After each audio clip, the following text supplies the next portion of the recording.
first time you ever remember being truly afraid? What was it? Does it stick with you today? This is the sort of thing that we talk about on the House of Asher. Won't you join us?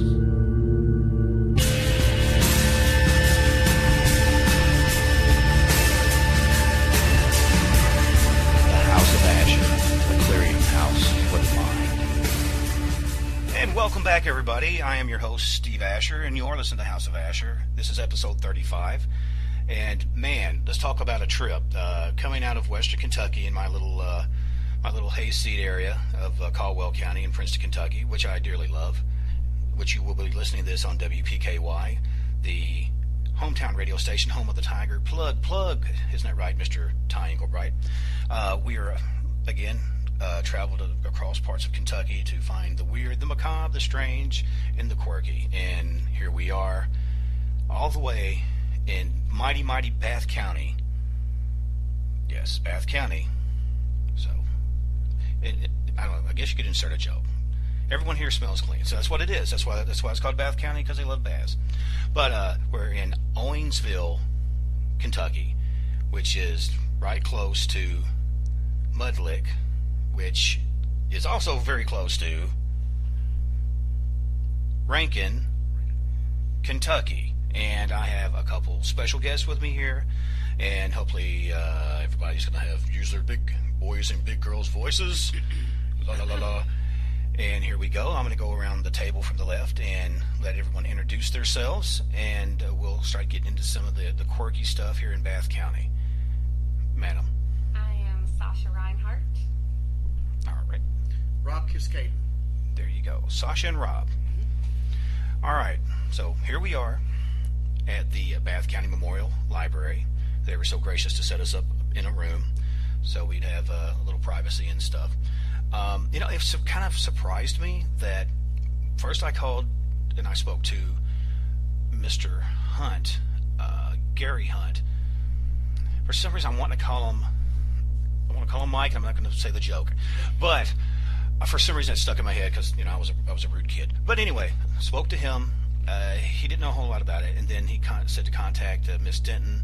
I tried to track her down, and if she hears this later, I apologize. I wasn't able to catch you, but I understand you stay busy. So, anyway, here we are. I think we did pretty well. So, Sasha, Yes. let's wrap. Okay. Let's talk about this a little bit. Quick, wrap it up. Because Caden's throwing gang signs up. I'm not responsible for any of that. Anyway, but I'm off camera. Good thing you're off camera. So, you're a native. Yes.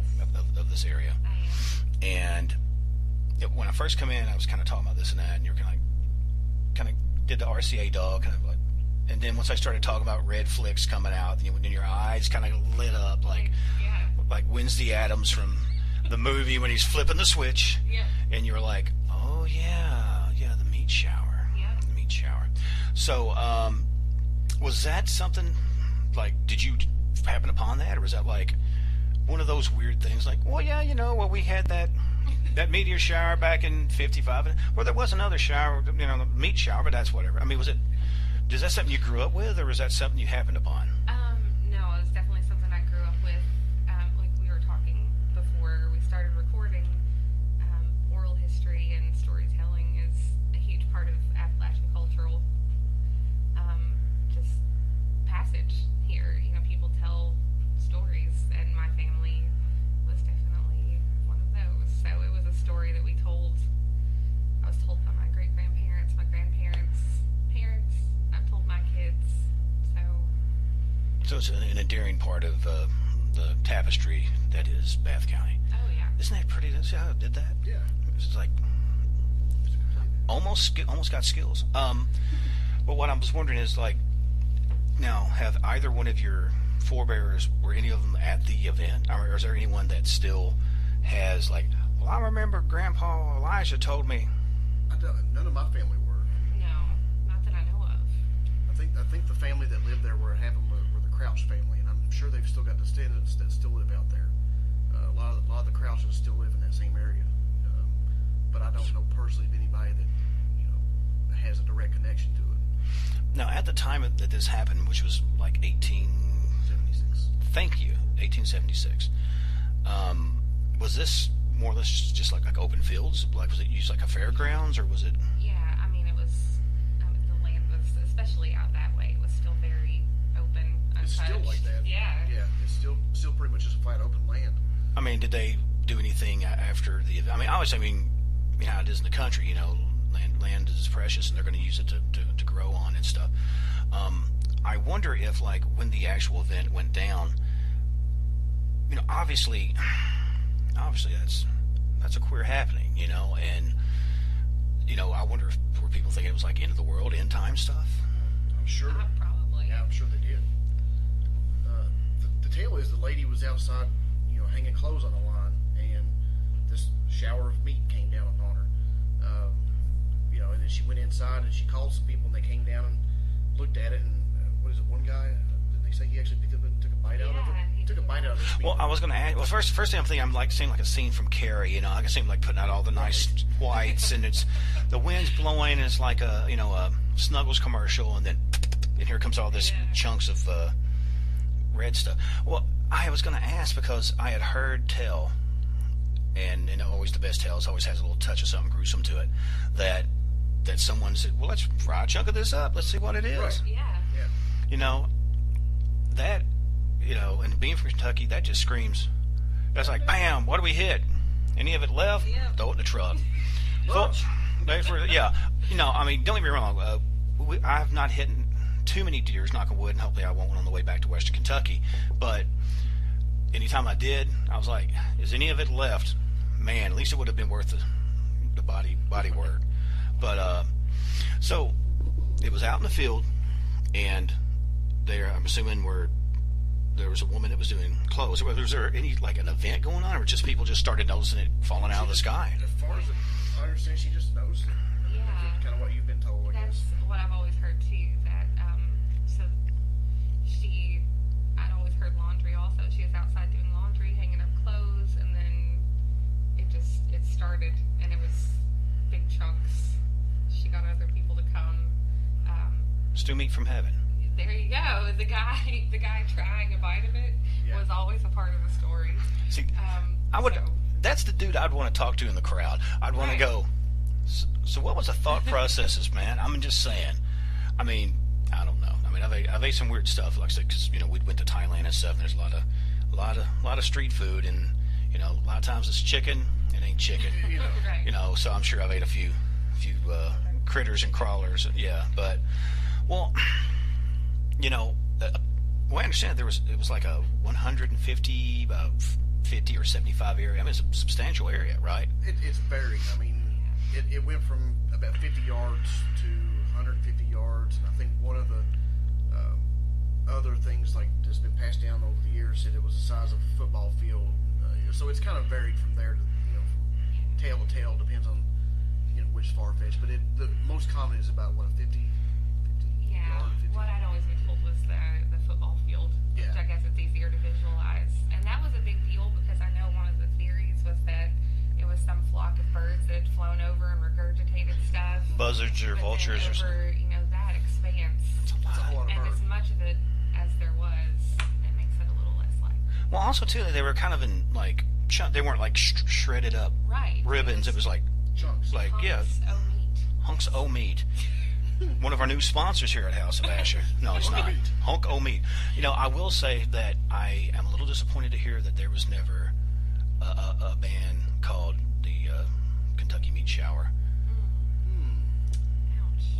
You know, a challenge. Well, here we go. Well, that's right. Maybe- I'm a maybe- bass player. I mean, come on. It just formed on air. I think we can do this as long as we can throw the audio back and forth. I think it's something we can pull down. There we go. Well, another thing. Okay, now there was a lot of meat there, and which I would say if this would have happened in Western Kentucky, especially if it was you're talking about a football field, if it actually fell during a game, there would be somebody cooking it up. Somebody would be tailgating that. Yeah. That's just the nature of it. You know, more meat for the meat eaters. But seriously though, I heard, and I believe it's in Lexington, which we're going to be staying there later on our way home, that there's a medical museum where they have a little glass specimen vial, and it has one of those hunks of meat in it. Yeah. And what happened to the rest of it? I don't know. I don't know if it was allowed to just naturally disintegrate. Well, some of it was taken to like the World's Fair or something. They took some of it Oh, I didn't know took it to that. the World's Fair that year What'd they do with and it? showed it off in the little vials. That may be the vial that is in Ended up in- Pennsylvania. I'm Okay. trying to find it on my. Which I'm still, as a big like Misfits fan and a goth fan, I am still upset that we are not known as Transylvania, Right. Instead of Kentucky. I like Kentucky's all good, but Transylvania is so much cooler. So I wondered, has anyone heard of anyone else saving any of that for prosperity here in the area, or just? And it's funny. We are working on a museum here in Owensville. That'd be perfect. Right across the street here. Matter of fact, from where we are, I would love to get a piece of that and put up in there. There's the vial right there. That's gnarly. Which I had a small little section a while back on an earlier episode, which I did not know much about. Yeah, because Caden is sitting there licking his screen. I don't vet these people. That's all I'm saying. I don't vet these people. I was pulled in off the street. But you know what? I feel at home. But the thing is this. I'm trying to get past that. No, that's a no-brainer. It absolutely seems like you should have that here. Right. And it's just, that would be great. Especially if, I'm surprised that they did not have someone come out, with like the old gunpowder or flash powder thing and take a Stand picture. still for 35 minutes. Yeah. That's it, have like do you guys have anything like with your festivals where it's like a great big chunk of steak, you stick your head through it? Hey, everybody. We should. When we did the horse trading days thing here, We need to capitalize on this. Speaking of hosses, as I understand, they tested the meat, they sent this and that, which of course people says, well, I think that's venison. Well, I think that's beaver. Well, I think that looks delicious, yumping that guy. But when they went and tested it, they pretty much cleared most of that, other than they thought it might have been horse like lung tissue, and later, what I understood was they said it was human, not just human, infant Yeah. lung tissue. Yep. What bird eats the lungs out of babies, and why hasn't that been a scary movie yet? Rob Zombie, if you're out there, I've sent you a message. There you Contact go. me back. We can get this going, and everybody can get a touch. Yeah. Mothman, The Mothman, the Munchman. Munchman. It would be, I don't know, what's one of the big meat people like, Kentucky Cattlemen Association. Maybe we can get them involved. I better not. There's a lot of people in Princeton that's on that. That was a shameless plug, by the way. It was a shameless plug. But, see, we have things like that. Well, not like that.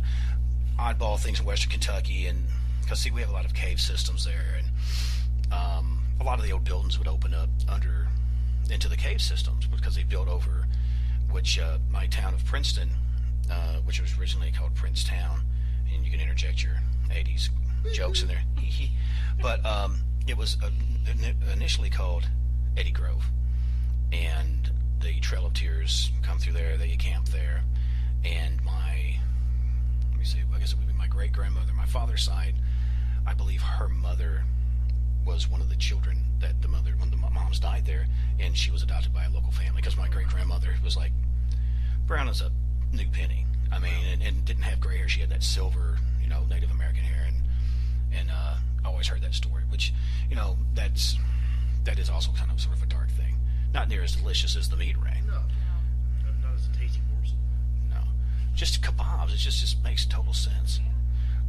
But no, I mean, if it actually was people, I wonder how they come down to that. I mean, to actually sit and go, I don't know. It's been a mystery. I mean, nobody's really came up with a plausible thing. There is a thing somebody posted a while back on a website that they had debunked it, saying it was like fibrous tissue from the buzzards, like throwing up. So buzzers just puke fibrous tissue just on the jump. Excuse me while I empty my fibrous tissue. Wow. But the only issue with that again is, just what would be my rebuttal would be, if it really was the length of a football field, That's a whole lot of buzzard. it would have to be a whole lot of buzzards over a whole lot of space. And more than that, okay, buzzards, as far as I know, don't feast exclusively on children's lungs. I mean, anything they can Yeah. find. They should have found various types of meat in that. At least even if one of them did that, they looked around and checked it all out. There should have been, something more varied than that. Snails or whatever, Right. fish from side of the street, or if you have fish in the street. Like we have a lot of lakes. The street, those dead fish. That's Princeton. But no. I mean, we have a lot of lakes and stuff in our area, and so it's Lincoln River and all that was in close proximity. Lincoln River. I got the coolest names for places. We got Coldwater, Kentucky, which is not that far from We've us. got places here called Pea Sticks. We've got Mud Lick. We've got Salt Lick. We've got A lot of licking going on. a place down here called Pixian. Yep. I have no idea where that came from. Yeah, so we're a varied place of weird names. No, see, that's cool though, because it's not like everywhere's got a Princeton, everywhere's got a Princeton, everywhere probably has a Lexington, everywhere has a Paris. I just passed Paris coming in, but those like little quirky names like Truth or Consequences, or Bucksnort, Tennessee. Bucksnort, or that kind of stuff. Scasey Fat, Monkey's Eyebrow, Missouri, which kind of takes me back to like a guy named Uncle Briggs. I don't know, you guys are probably too young to remember a guy named Uncle Briggs. He was a television host, and I used to watch him. He used to do totally unrelated for this thing. I don't even know why I'm talking about it, but he would have cartoons. I know he had Three Stooges. Okay, put on your Three Stooges glasses and go like that, or he could do the thing I can't do anymore. You flip your fingers up like that, and you'd watch cartoons. This is the worst thing to do for radio because they can't see what I'm doing. But anyway, it's cool. It's interesting. So keep listening. But Google it, learn something, crack a book, people. But yeah.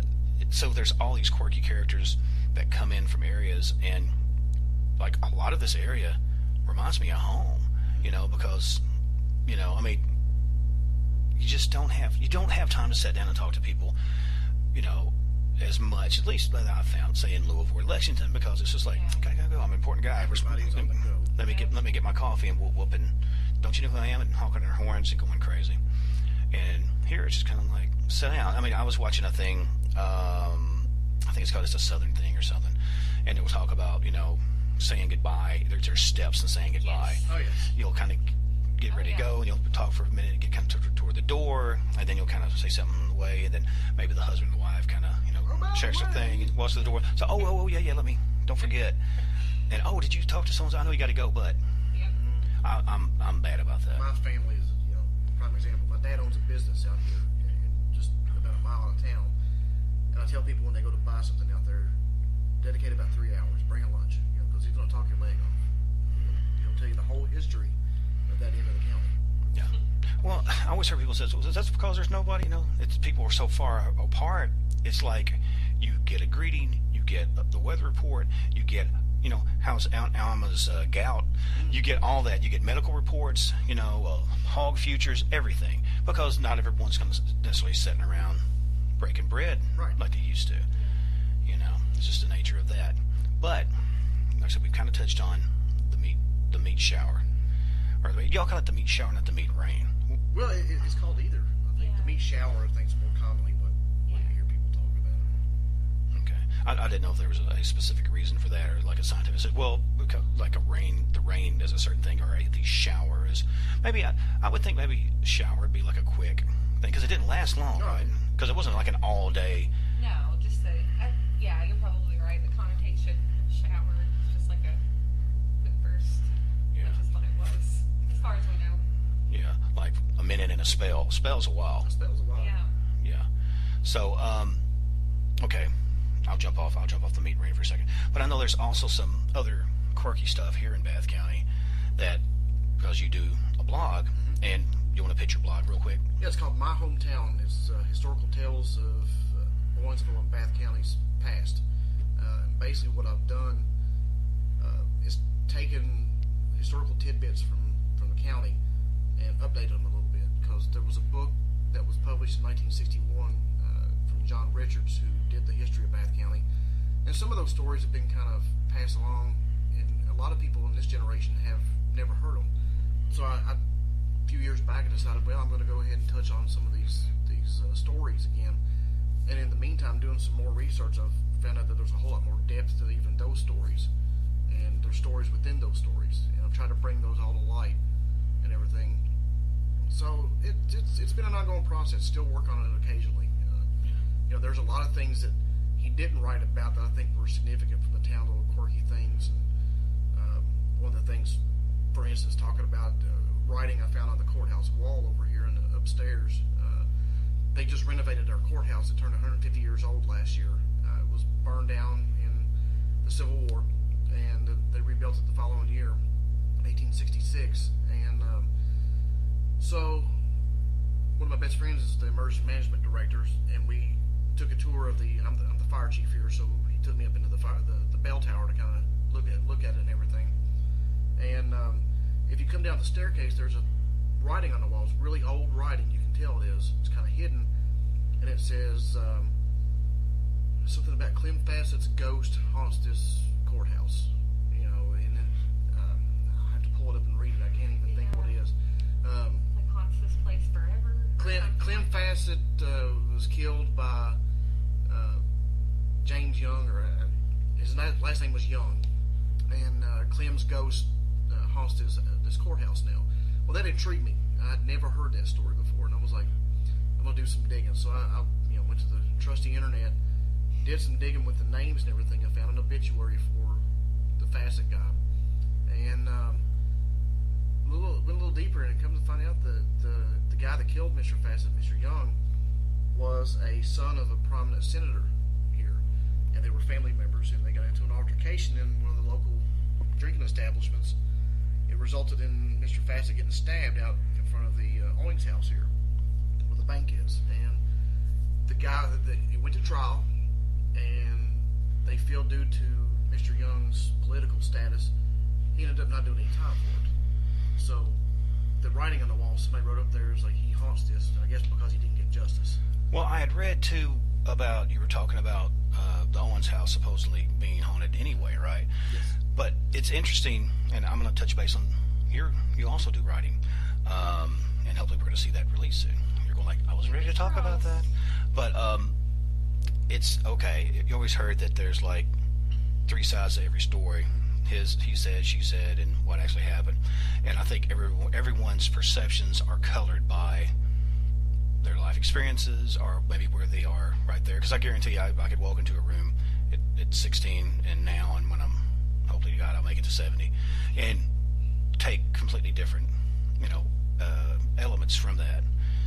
So it's sort of interesting too on where the persons were, the time frame, and so like, well, I mean, good Lord, back in the old days, a man walk into a room, there's two men, there's one lady. Right. And go, well, who all you saw? I said, well, I saw Mr. Jim, Mr. Jones, Mr. Ratliff. Says, what about her? I said, just some woman. Back in the old days, We don't know that. Right. She's not doing anything. She's making pies and babies. That kind of stuff. That's what we do. Yeah. Why is she out of the kitchen? But I don't know where that voice come from. But This public service announcement means that we are not prejudiced against women. We just want to clarify. No, we're good with it. But you were talking about some of the stuff that you're working on, because like you said, and we were talking about the oral tradition is very important, because like you said, even stuff in my own hometown, there was an area called, again, insert your own joke, called Black Bottoms. And there was the Bottoms, there was Black Bottoms, and that was right around that Big Springs area that I told you about. And the Bottoms was where most people talk about, and it was where they said the poor, and I'm doing air quotes, whites lived. But then there was the Black Bottoms, which that was where the recently freed slaves lived, and extremely poor whites, my forebears.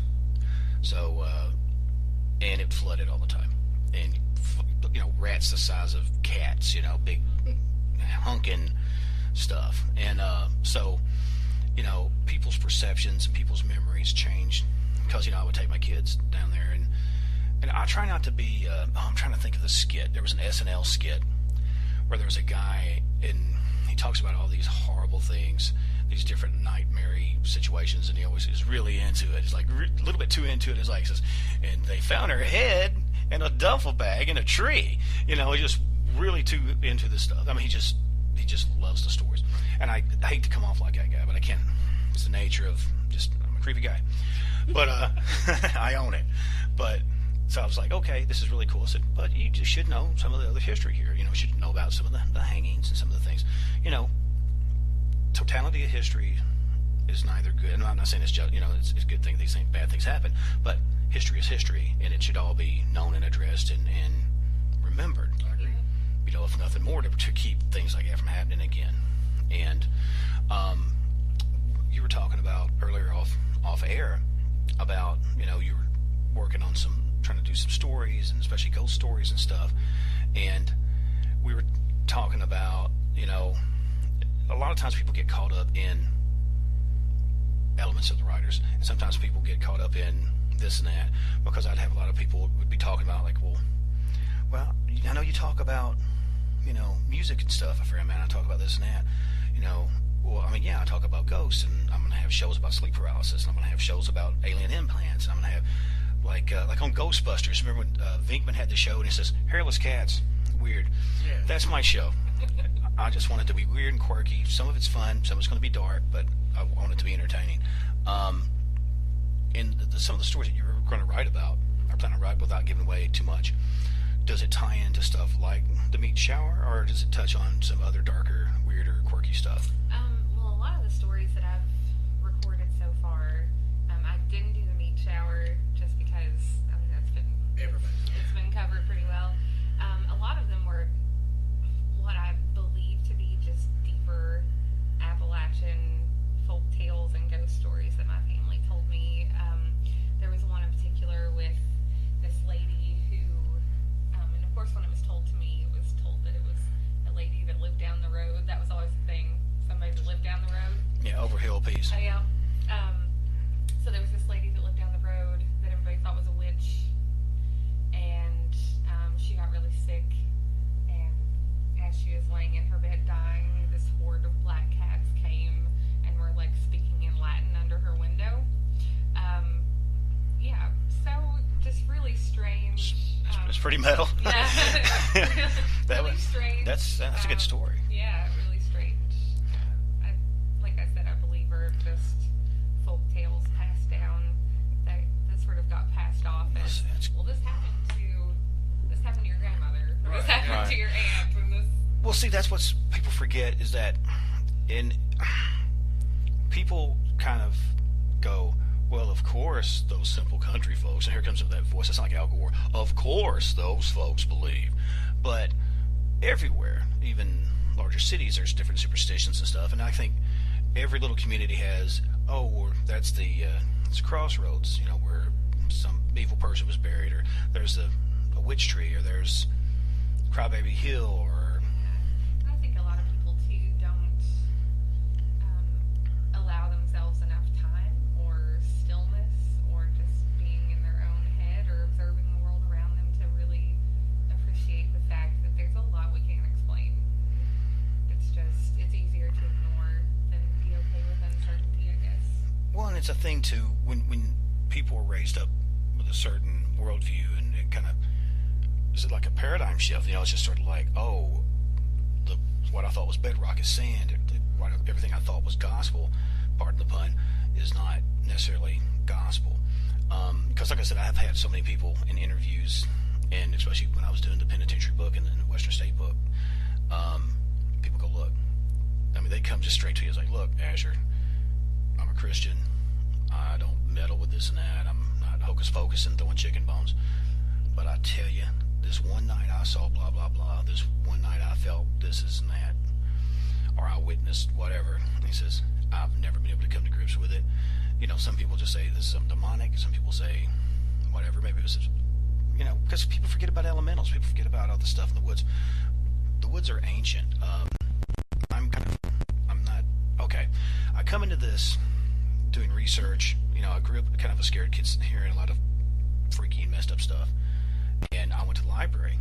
Thank God for libraries, because that's where I started reading on, books by Hans Holzer and ghosts, and then I started learning about ESP, and I'm a little kid that was coming up to him. I looked like Pugsley Adams, a little round kid with a chili bow haircut, and go, I need a book on spontaneous combustion, the Enfield poltergeist, and do you have anything on the rights of possession? The clerk is going You know, to the exorcism.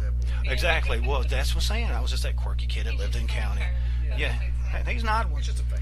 Yeah, he said, but I was also that kid that would open the doors for the old ladies and help this and that, or have the teachers, smack the erasers and whatnot.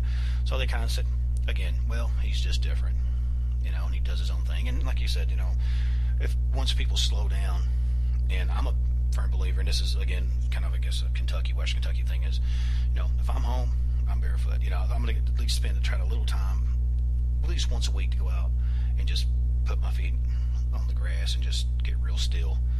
And I even close my eyes right then. That's what I do. And we have like wind chimes and things like that, and just listen to that. And which we have a train not real far. If you listen to my other things, you'll hear coming through, and just make it part of the story. But if you get slow and it's not, you're not really getting slow. You're turning your conscious mind off and letting the subconscious and the underworld that's kind of like tells me the dark side, just like our world, but just not as brightly lit. You have to kind of let it just wash over you. You'll connect with a lot of stuff, and I believe in biofeedback and all that stuff, which is a slightly different situation what we're talking about. But there's people lose sight. I wish I'd spent more time sitting at my grandma's knee, snapping green beans and going, tell me more about this and that, and tell me whatever, when the trains were this and that, and people lose sight of that. Now that I'm a little bit older, I'm not ancient, but I'm 48. I can really step back and go, yeah, that's why I'm telling my girls, which they're pretty good about. They like to hear about that, and because because like they said, Dad, you talk like you're from 1840s and stuff, because they always call me Highlander, because they said I'm Connor McLeod from Clem McLeod, born in 1200 and so. I said I carry the stories, the ghosts or whatever, the remnants of those people. That's what I feel. I'm not just a writer, I'm a folklorist, and I'm sorry I'm talking about myself too much, but do you guys feel like by keeping up those traditions and you keeping those stories and all that, and you finding stuff, which I want to see some photos of like that, and you're talking about the handprints on the walls, I would love to have that and be able to put that on my page and show this stuff. That would be super great if you could. But did you guys come at that just out of natural curiosity? And I know you said your family kind of did that by nature, and was it something that was inborn to you, or? I think my dad, like I was saying earlier, he has a little shop and he talks to people all the time, and he was one that kind of got me interested in like learning the history and the stories about this area, and it's just kind of it's been a curiosity ever since then. Yeah.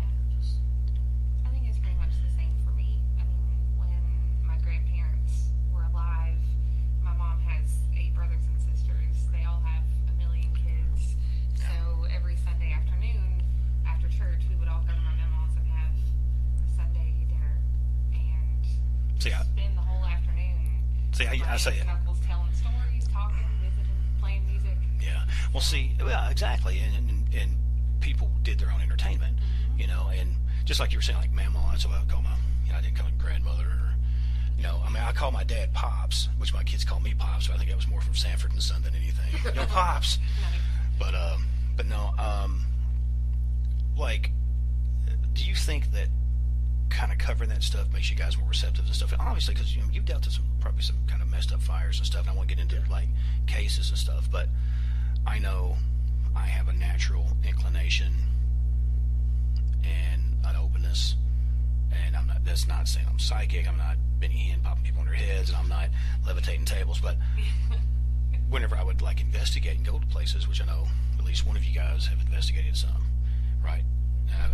I'm always cautious what you want to share publicly, but whenever I would go into places, I would have my little voice recorder, whatnot, and it's almost like you're walking into like you're trying to feel where the draft is, and the spots that felt really cool or overly hot or like a pressure, almost like the deep end of the pool. I would be like, take some pictures over here real quick, and I would try to do the voice recorder a lot more often than not. I would catch something, and I think that natural barometer that we all have got, comes with not so much doing that and being in situations like you guys are, which I know your stuff can be very life threatening, and I know it's something that research that you do can also be. And but I think too that the more you fine tune it, just like a hunter in the woods, you have 5 people walking down a trail, may not see anything yet. That one guy is like, yeah, well, they broke went this way. If you go about 4 foot, you see where the twigs broke off, or the ruts are over here on the other side, so that's where they're coming through. And it's just it's sort of a gained skill. One thing is a story that I could probably relate a little bit to you about the uneasy feeling in places and different things. I used to hunt a lot with my dad, and he's not much of a hunter these days, but I kind of got out of it myself. There's a community, used to be a community called Naylor, that's not too far from here. My uncle owned a farm there, and we would get permission to go on the adjacent lands to go hunt. And there's a lot of old abandoned houses in various states, what conditions they're in. There was one old house in particular that I found, and I walked up to it, and the doors were boarded up. And me being 17, I'm like, hey, let's see what's going on in this house, That's the place to be. So I go around back and I find a way to get into the house, and I'm looking in it, and it's just like the people got up and left. There's still clothing in there. There's still books on. There was like magazines from the 1960s in there. There's shoes sitting in a closet that are lined up just like they would have been, and it was the most eerie feeling I've ever got in my life. And I walked out. I turned around, I was like, this is weird. There's a home. Well, it's not there now. I don't even know if there's the foundations are there. Called the Harpending house. And supposedly these folks were. Do you know what salting a mine is? Like, okay, all right. Let's say there's a played out silver mine. Okay, you get some silver dust or whatever, and you put a little bit in a shotgun. You go about 4 foot, 15 foot, 20 foot. Shoot it into a wall where it's spreads out. It's kind of going there. So let's look at that. It's got a nice little nugget. Boy, this looks good. Well, let's see. Man, this thing is just plumb full of silver. Well, let me buy it today. Right. And I'm sure they bought a bridge too. But supposedly they were involved in that. Well, they had a very nice home at one time. It was heated, and back in the old days when folks didn't hardly have running water, and someone went to come check on them because they hadn't heard them for a day or two, and the doors was open. There was still food sitting on the table. It was just like they just disappeared. And then some people said, "Oh, something paranormal." And then somebody said, the mob come and got them. I don't know. I had to do the crooked nose thing, but it was one of those deals where a lot of people said, "Oh, well, no, they just took off." But it was one of those local quirky things, and they said the house felt extremely strange. There was always a touch of madness in the air. I can't explain this one. I mean, it was just that weird feeling going in there and finding all this stuff. And it was just, it didn't sit right with me. And I left. I don't think I've been to that house since. So it's just one of those weird things.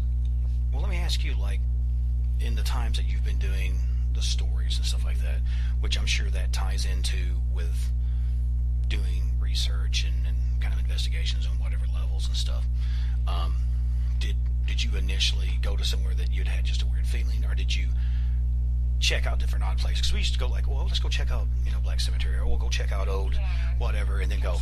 It's got a real creepy. What was the place? Postville Cemetery. Okay, so it was great. I'm gonna have to have stories on these too. I'm telling you, I could do 3 or 4 shows with you guys, and I appreciate you guys being on here too. Like I said, we probably got about 5 minutes on the thing, so I want to get into like last minute questions and all that before we get too far off in it, because I rambling man. No, it's okay, but you know what? We filled up almost 40 minutes like that, so it's great. So, like I said, with you hunting and stuff like that, obviously, and did you do much woodsiness, running around, all that kind of stuff? Oh yeah, I mean, just as a kid growing up here, that's what you did. Well, played in the woods, played in the creek. Well, see, like when we was kids, like we used to hunt. I don't know if I'm sure you do. You know what yellow coon is? What like poor man's ginger. We used to hunt that. It may actually have a different name, but we just call it yeller cocoon. Yeah, you gotta understand. My mom's Appalachians. I called that. It was not glass. It was winterlight. Yeah. Winterlight or wintersill. To this day, my kids hate it. I do not wash my hands. I wash, and I wrench them. I wrench them off. And they're like, "You ain't got a tool in your hand." I'm like, "I couldn't a minute. So leave me alone. Quit picking on me." But I said that's. And as a kid, I didn't necessarily try to cover it up, but as I'm older, I'm like, man, that's just me. But what's so funny is you go into the thing where you will find people that appreciate it. People likes that quirk because you're sort of individual, especially if you're talking to say from somebody from Boston or somebody from California or God knows where, and it's just sort of like it's a different vibe here. It certainly is. But we were talking about the woods. Now, in regards of creepy stuff in the woods, have you ever walked up on something that was super creepy, or that you were like, what was that? What did we just experience? Not in the woods. All of my experiences like that have been in buildings, in places. I always found the woods to be really peaceful. And Well, same thing with graveyards. yeah. I've been to very few graveyards. I got some EVPs who were telling me to go to heck and do a lot of different stuff. Oh, we got another one too. Okay. Yeah. Well, I'll tell Cheyenne, hey, we're going to be vacationing up here. I'm going to wait till like the ticks are down. Yeah. Go. That's usually when I went to like deep woods, when it's fall or early winter. But Well, there's a building here, and I won't say this since it's going out over public airwaves, but a building I'm in frequently. okay, you're going to tell me off there though. I'll tell you all. Okay. Yeah. The location is. Yeah. Coordinates. Undisclosed. And there are days when you walk in and it feels fine, it feels light, it feels peaceful. There are days you walk in and it's like the subconscious equivalent of somebody just putting their hands on your shoulders and shoving you back out. Like you very much get a sense that you are not supposed to be there at that particular time. Almost like, have you ever come into a room where like maybe something had just went down, or there's been like a really bad argument or a heated thing, and you can just, which some people say, well, we all give off pheromones and fear stuff. Well, I mean, we can get real deep into that. Yeah, I mean, beyond the conscious, but knowing there's knowing beyond that, the unspoken knowledge. Ooh, it sounded good. So, but no, but yeah, I mean, there's a thing, yes, but there's a deal where you just kind of go, yeah, this isn't right. I had that a lot in prison, and it's always served me. I've been very lucky. I never got stabbed or hurt or anything like that. Tuition's a powerful thing. Tuition means a lot. Holly has a good story. Holly that works here, she's the assistant director here. And I don't know if she wants me blasting her out on this, but I'm going to do it anyway. Too late. She showed me a video, a surveillance video in this very library of a book. Did you see that? Did she tell you about the book? Oh, I want to see this. It was a magazine that was sitting on a table. And it was like the pages started flipping over, and the book just went off the desk, and it was downstairs here in the library. Nice. So she was asking me if I knew anything about the history of this area. 2 doors down, back in the '60s, there was a gentleman shot and killed in the corner building down here, which was next, pretty much next door. And I made the joke. I was like, well, that's probably Graydon. He's upset that he got killed next door. And she's like, what? Right. Are you serious? I'm like, yeah, it was right next door. But I saw the video. That's awesome. As folks at home can hear my very groovy music easing in, we're going to wind it down. I really need to come back or maybe get you guys on Skype. I don't know if you guys Skype at all. Get you guys on and have a part 2, because there's so many unanswered questions. I could guarantee I could sit and do this show for a week here and still have room. But I want everybody to go out and enjoy the rest of their day, go out in the woods, catch some crawdads.